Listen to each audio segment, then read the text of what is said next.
cat and I'm back because what once was will be again. I got my seat cap on because we are going to talk about Rhaegar and his freaking prophecies. What did Rhaegar actually know? And what were the things? Why did he start this entire disaster that we see anyway? And I will tell you what, Rhaegar actually knew a lot. He had many more pieces of this puzzle than some other people did. And I will tell you how that you know what he knew it was in Daenerys' vision of him in the House of the Undying. And it wasn't because he looked at her and said, the dragon must have 3 heads. That was one out of 4 things that he said, and all 4 of them indicated what he knew, or parts of what he knew. And there were other things that he did that said he actually knew a lot. Okay, so let's talk about Rhaegar Targaryen as a youth. Rhaegar was known to be extremely bookish. He read a lot, and as a matter of fact, it was so much that people despaired that he might actually be, another Baelor the Blessed. Then one day, when he was probably about 12 or so, he came out to the courtyard, went to the Master-at-Arms and said, give me some armor and a weapon because it seems I must become a warrior. Okay? So he had read something. And we get from Maester Yandel that at one point Rhaegar believed he was the prince that was promised. But then later he didn't. Probably because he read about that red comet. And there certainly had not been a red comet before he was born. So let's talk about what he said in Daenerys' vision, because it indicated that he actually read all the histories of all the disasters that had come before, and all across every culture in the known world. But like everybody else, he is working from some oblique information. So he's working from scrolls that were written down thousands of years after things had happened, and these are written down from oral traditions, and these oral traditions may in fact have been allegories for actual events that happen. And if you want to understand the concept of an allegory, go back and check Saint Jorah the Dragon Slayer, where I talk about the real Saint George and what he did and how it was turned into an allegory where the dragon was actually the Roman Empire. Okay, go check that out so you can, if you're not sure how that works. But so people, they created stories or allegories that explained what it was. And then, of course, over time, pieces get mixed up. They get amalgamated. They become one thing. Like this idea that Azor Ahai is the prince that was promised and his sword was a light bringer. Okay? So, but he had more parts than other people. And I believe that he read all about Yi, what happened in Yi, what happened in the Shai, what happened over in Essos, and even what happened in Westeros. He may have understood something about the prophecies that Aegon, the Conqueror, and his sister wives had actually gotten.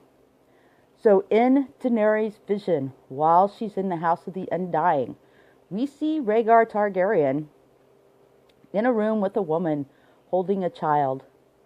And he says to her, the child's name is Aegon, because that's a fitting name for a king.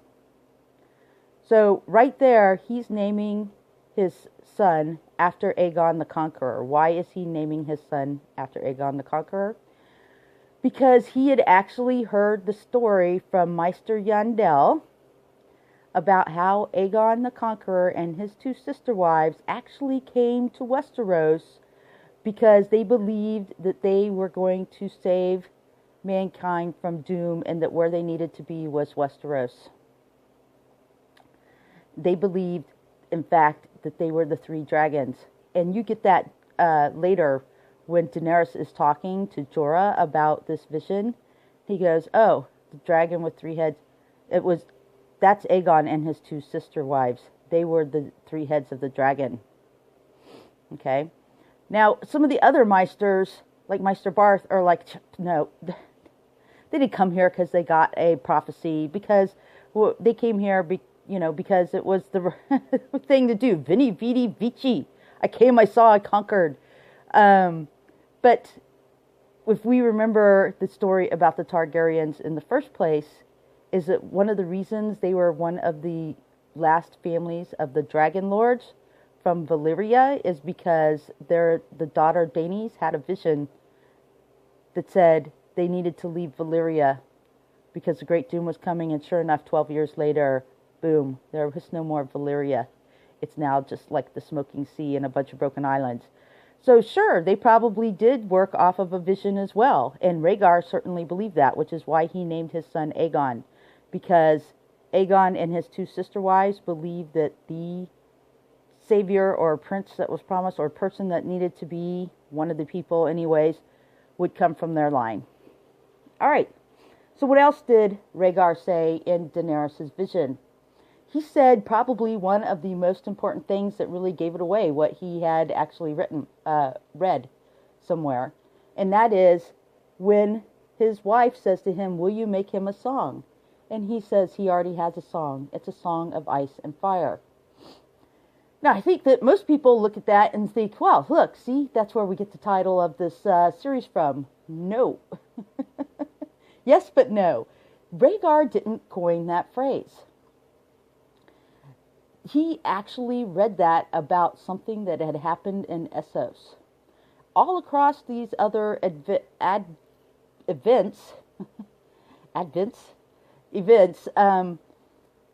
there are the stories about the hero, and he's trudging along. He's got a sword in many of them, but he honed in on one story where the people don't talk about the hero having a sword, actually.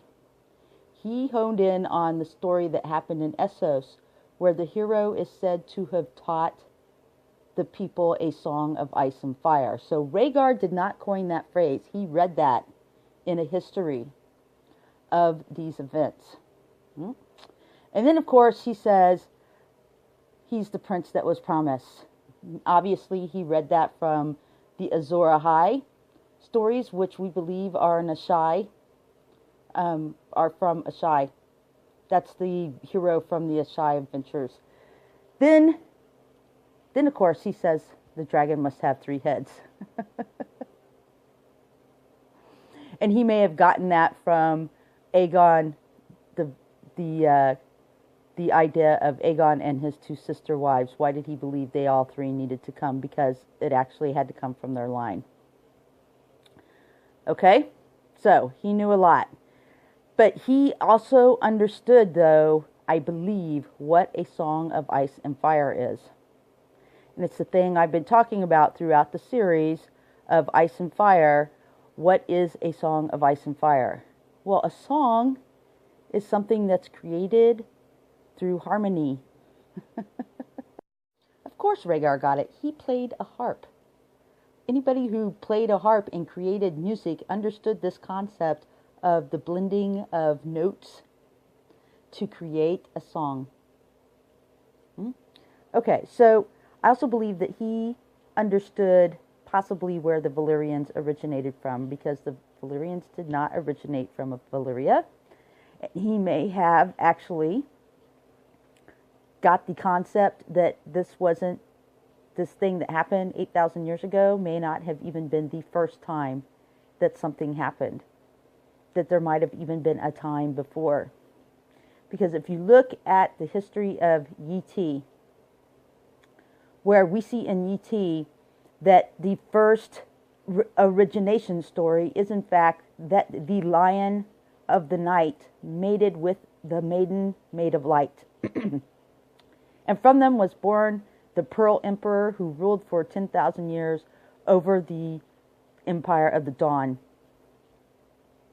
And there was peace and balance and blah, blah, blah, and everything was great until one of his descendants came along and did some crazy freaking blood magic where a stone fell out of the sky, a black stone, probably a meteorite, and he started to worship it, and they did necromancy, fire and blood magic, dragons were born, and then comes another long night, because according to their story, so this dude was not a good guy.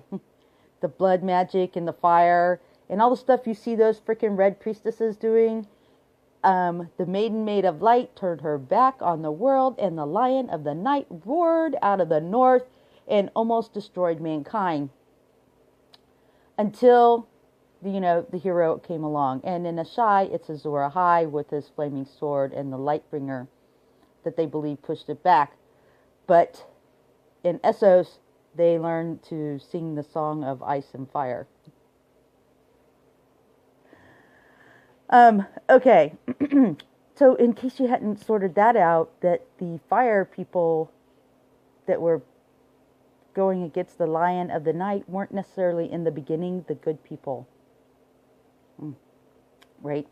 And the lion of the night came out of the north to punish them, they believed. Of course, really, they created an imbalance. Okay, so, and in this, when they pushed the others back, finally, there was a wall that was built that's out of black stone. And an interesting thing is that why you get that this might have been more than once is that their stories are a little mixed up.